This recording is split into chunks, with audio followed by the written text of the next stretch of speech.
The cruelty of Meghan Markle simply knows no bounds. We might renew our vows She with him hates wearing it. these. Meghan Markle's publicity stunt trip to Chicago has just blown apart Prince Harry's UK security lie. The first communion of her godson, who we've never heard of before, but yet she won't go and see her father, her father-in-law, her nephews, her niece, her siblings. Like, she won't go see any of them, no matter what the cost is. If Meghan had any security worries about the Philippines, well, your dad's in America now.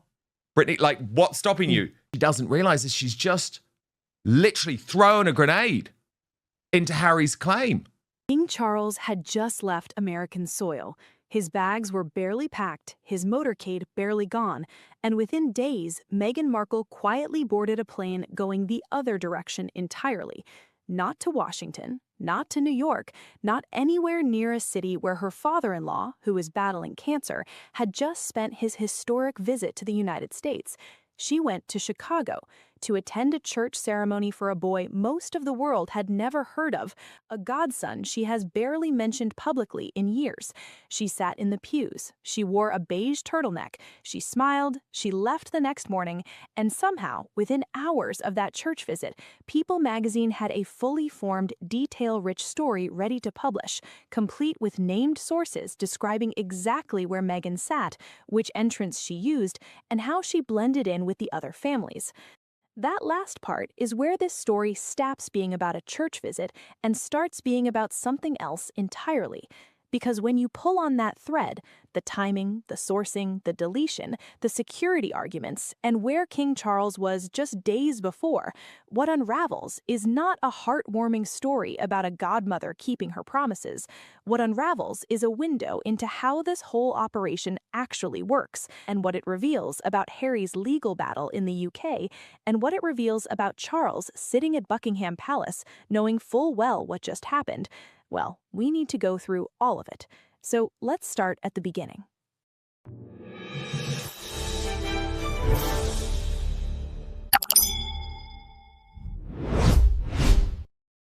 King Charles arrived in the United States in mid-May 2025 for what was framed as a historic state visit tied to the 250th anniversary of American independence. It was his first official trip to America as reigning monarch.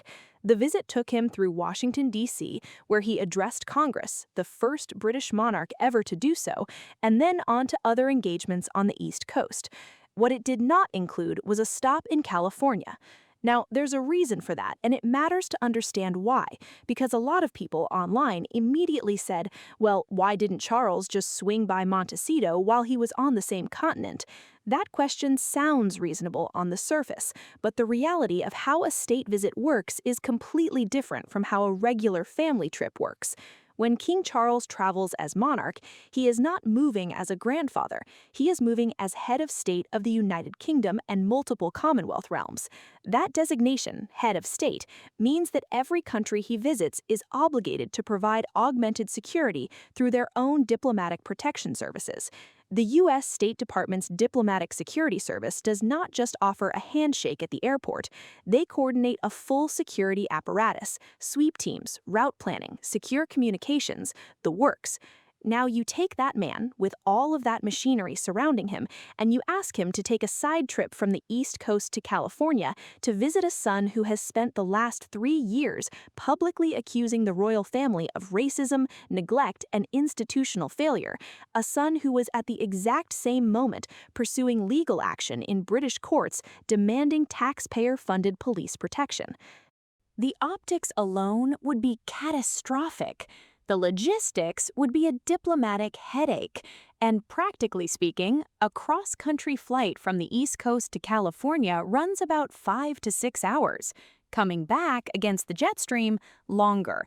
That is not a quick detour. That is a full additional day of travel, security coordination, and media exposure, all to visit a household that has made clear through its own public statements that it has no interest in reconciliation on terms acceptable to the palace. So no, Charles did not go to Montecito. Of course he didn't. The question was never really why Charles didn't go. The question was always why Harry and Meghan didn't come to him. And that is the question that Meghan's Chicago trip answered, just not in the way she intended. Here is the sequence of events as we know them. King Charles completed his U.S. visit. He flew home to the U.K. Days, not weeks, days after his departure, Meghan Markle booked a solo flight from California to Chicago, Illinois. She attended a First Communion ceremony at Holy Name Cathedral on the city's near north side. The godson in question is reportedly the son of a college friend. Meghan is listed as the boy's godmother. She arrived early, she sat in the pews with other families, she did not use a private entrance, she did not request special accommodations, she apparently blended in so seamlessly that the ceremony proceeded without significant disruption. All of that according to People magazine's sources. Now, here is where the story starts to get complicated. A local television personality named Natalie Martinez posted a photo on X, the platform formerly known as Twitter. The caption read something like, "Holy Name vibes today," with a reference to her daughter walking in the procession.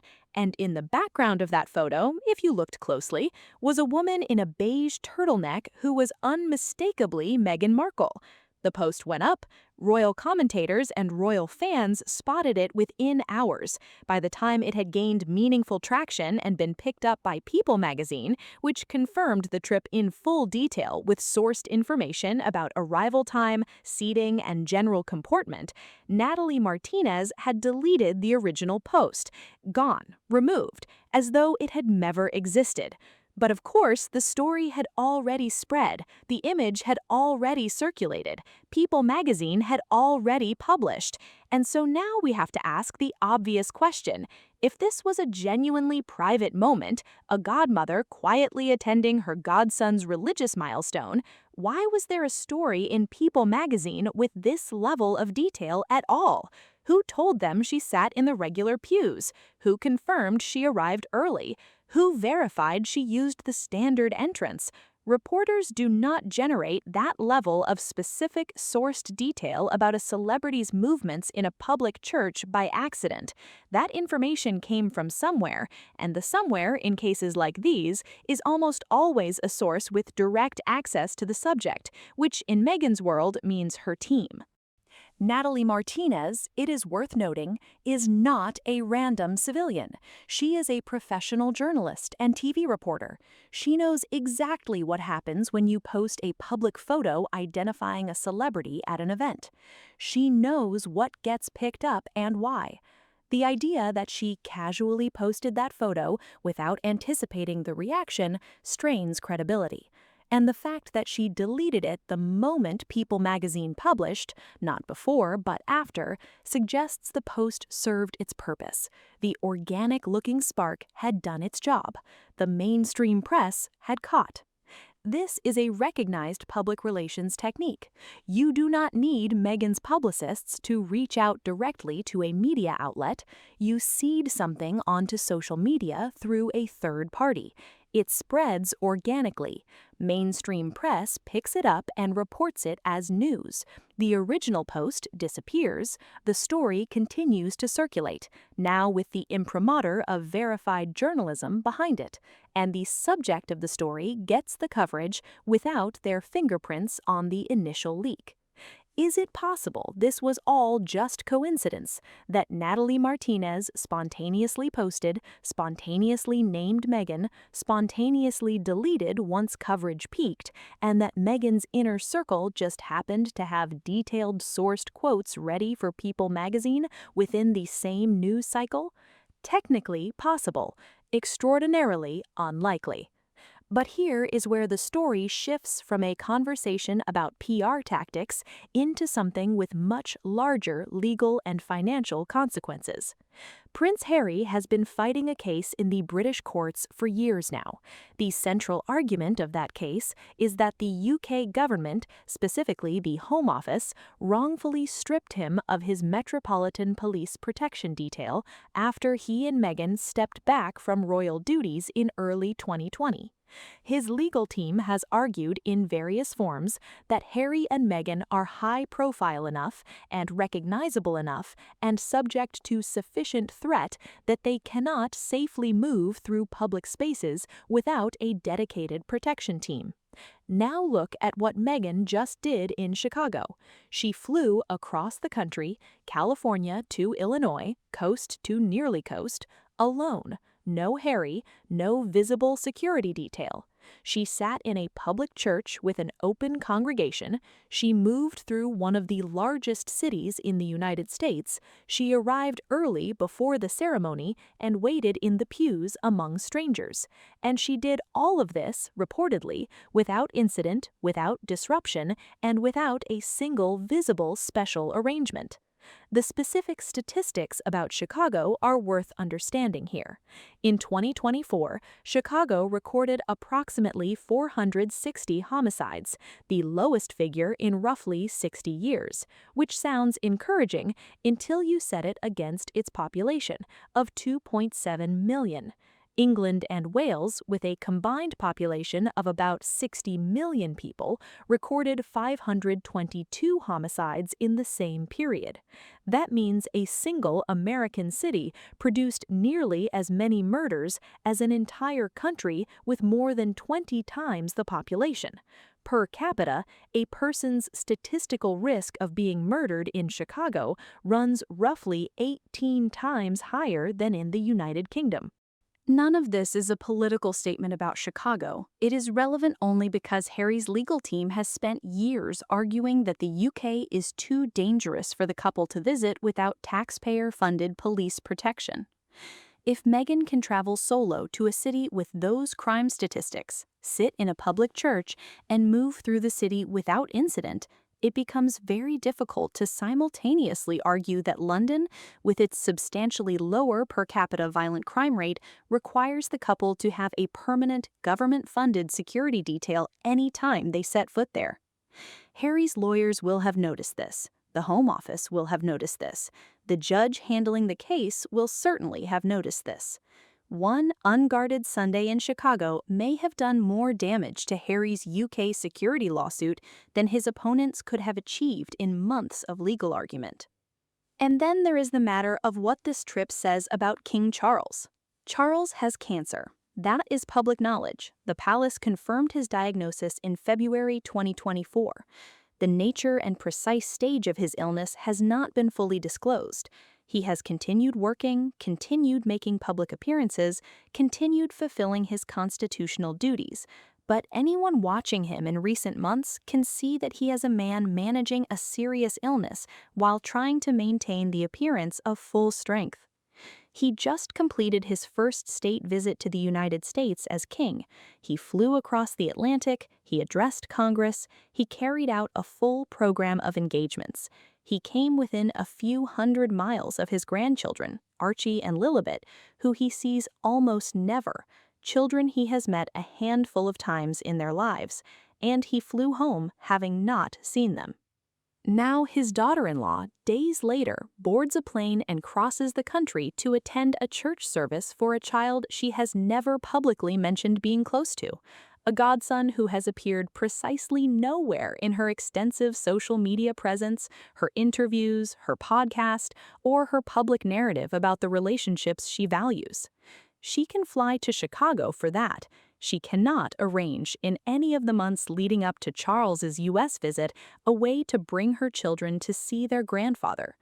The contrast is not subtle, and you do not need to speculate about Charles's feelings to understand that he is perfectly capable of drawing his own conclusions. The argument that it was logistically impossible for Harry and Meghan to arrange a meeting, that the state visit format made it too complicated, might hold some water if Harry and Meghan had made any visible attempt to explore it, but nothing on record suggests that attempt was made. No reports of back-channel communication, no indication that the couple reached out through intermediaries, nothing. And yet, Meghan made the Chicago trip work just fine. She did not need an advance team, she did not need weeks of logistical planning, she did not need to negotiate the complexities of a state visit format. She booked a flight, showed up early, and sat in the pews. The question that hangs in the air, unanswered, is this: what exactly is the obstacle that makes seeing a dying father-in-law harder than attending a First Communion in a city she does not live in? There is one more piece of this story that has received less attention than it deserves, and it concerns Meghan's pattern with the people she calls close. The godson in question, and we genuinely do not know much about him beyond what has been reported, is the son of a college friend. Meghan magazine described this woman as one of Meghan's best friends from her university years. Meghan is the boy's godmother, which is not a casual relationship in any tradition. It is a formal commitment, particularly in the Catholic faith, which is the tradition this family apparently practices.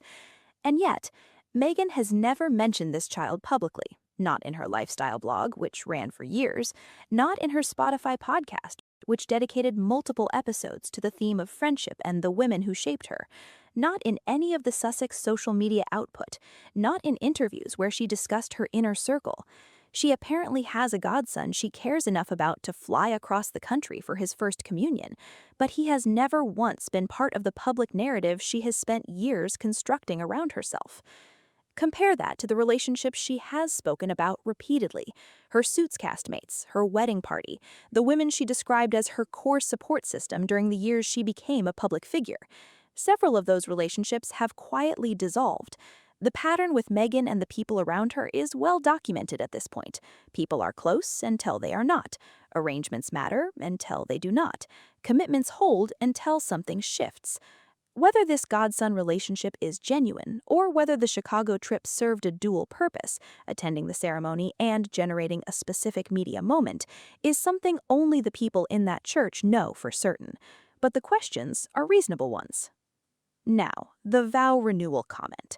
Around the same time as the Chicago trip, a short video began circulating. Meghan is in a casual setting, opening gifts, laughing with people around her.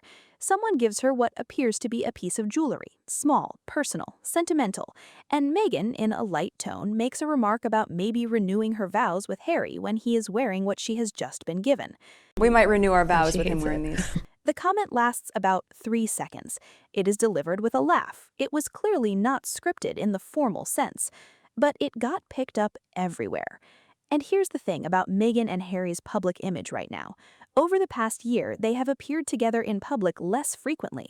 Their joint projects have slowed. The Netflix documentary, which they clearly hoped would relaunch their public brand, received deeply mixed reviews. The Polo series did better, but Harry remained a peripheral figure in his own story. Their profiles have been diverging, not converging, and the persistent rumors about the state of their marriage, from tabloids, from anonymous sourcing, from commentators across multiple countries, have not gone away.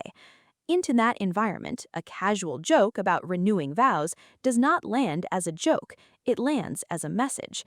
Whether the message is directed at the public, at the press, or somewhere else is harder to say. What is not hard to say is that the combination of the Chicago trip, which generated sympathetic coverage about Meghan as a devoted godmother who shows up for the people she loves, and the vow renewal comment, which signals a couple still united, still committed, still together, landed in very close proximity to each other. Close enough that their arrival in the same news cycle is difficult to treat as coincidental. The Chicago story said, she is loyal, she is present, she shows up, she does not need the trappings of celebrity to attend something meaningful. The vow renewal comment said, their marriage is strong, they are choosing each other. Taken together, those two data points sketch the outline of a PR reset, not a dramatic one, not a press conference or a sit-down interview or a formal statement, something quieter than that, something that works precisely because it does not look like a campaign. But here is the problem with that approach, and it is the same problem Meghan's public image management has run into before. The audience is not passive anymore. The people who watch royal coverage, and there are millions of them across multiple countries, across multiple platforms, across multiple generations, have spent years developing a very detailed understanding of how this particular couple's media operation functions. They have watched the patterns repeat, the organic-seeming social media moment that turns out to have been placed. The source close to the couple quote that reads like it was dictated, the deletion of the original post once the story catches, the same language appearing in multiple outlets simultaneously. That audience has become genuinely sophisticated, and when something is seeded rather than grown, when a story is managed rather than told, it tends to read as managed. The effort to appear effortless has a tell. The calculation behind the casualness becomes visible. SNL, of all places, captured this in a way that landed harder than most royal commentary. King Charles visited the U.S. to mark the 250th anniversary of American independence from Britain and to seek the release of a British hostage being held by an American terrorist. During a recent Weekend Update segment, they described King Charles's U.S. visit as an attempt to seek the release of a British hostage being held by an American terrorist. They were referring to Harry. They were referring to Meghan. The audience laughed. The clip went viral. It crossed the line of satire into something that felt uncomfortably close to a genuine public verdict.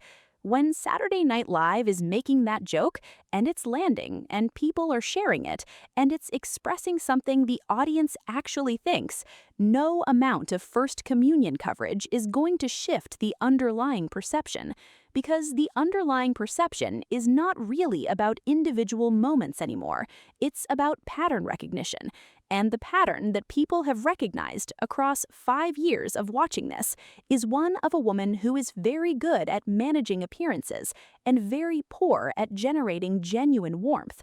The woman who demanded to be announced as the Duchess of Sussex to an empty room does not casually blend into the pews of a public church.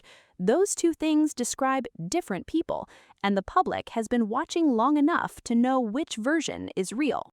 There is, of course, the other side of this argument, and it would not be fair to ignore it entirely. Some people watching this Chicago story see something different. A woman who has stepped back from royal life, who is trying to rebuild something resembling a private existence, and who attended a religious ceremony for a child she made a commitment to. No photographers hired, no red carpet, no formal press release. Just a woman on a plane, sitting in a church, leaving the next morning. That version of the story is possible, and if it is true, then the People magazine sourcing was a mistake by someone in her orbit who could not resist sharing, a leak rather than a plant. That would explain the deletion, not the deletion of a successful seed, but the panicked deletion of an unwanted exposure. The problem with that version is the detail. When reporting is that specific, sitting in the regular pews, arriving early, no special entrance, no special accommodations, that specificity does not come from a photo taken across a church. It comes from someone who was briefed. And the detail was so consistent across outlets that it feels coordinated rather than reactive. But sit with both versions, consider them seriously, because the instinct to assume the worst about Meghan is just as much a bias as the instinct to assume the best. What we know for certain is smaller than what is being argued about. What we know: Meghan went to Chicago, she attended a First Communion, she left the next day, a photo appeared. People magazine reported the story with sourced detail. The original photo was deleted. Charles had been in the United States days earlier. The security contradiction is real and documentable. Everything beyond that is interpretation, and interpretation, in the royal world, is the business everyone is in. So where does this leave us? It leaves Charles in Buckingham Palace, aware that the woman keeping his grandchildren from him flew across the country within days of his departure to sit in a church for a child he has never met. It leaves Harry's legal team with a real problem: a well-documented public appearance by Meghan in a high-crime U.S. city without visible security arrangements, which directly contradicts the foundational argument of his UK protection lawsuit. It leaves the question of whether the vow renewal comment was a casual joke or the opening move in a narrative pivot, a couple is fine story being softly introduced ahead of something larger. And it leaves Meghan with a story that got her positive coverage in People magazine and a viral moment on social media, but that also gave her critics the clearest illustration yet of the contradiction at the heart of her public persona. She can travel to Chicago. She sat in the pews. She blended in. But she will not take that same energy, that same willingness to get on a plane and show up across town from wherever Charles is standing. That choice is not logistical. It is not about security. It is not about scheduling conflicts or state visit protocols. It is a choice, and Charles knows it. Harry knows it. And now, thanks to a beige turtleneck and a deleted social media post, so does everyone else. If you have made it this far, thank you, genuinely. These stories take time to go through properly, and I am glad you stayed with it to the end. I want to know what you think. Do you believe the Chicago trip was a genuine private moment that accidentally became public? Or does the People magazine sourcing tell a different story? Drop your answer in the comments. I read every single one. And if you have not yet subscribed to Amelia Palace Reports, this is the moment. We cover these stories the way they deserve to be covered, carefully, with the receipts and without the sensationalism. The subscribe button is right there. Hit it, and I will see you in the next one.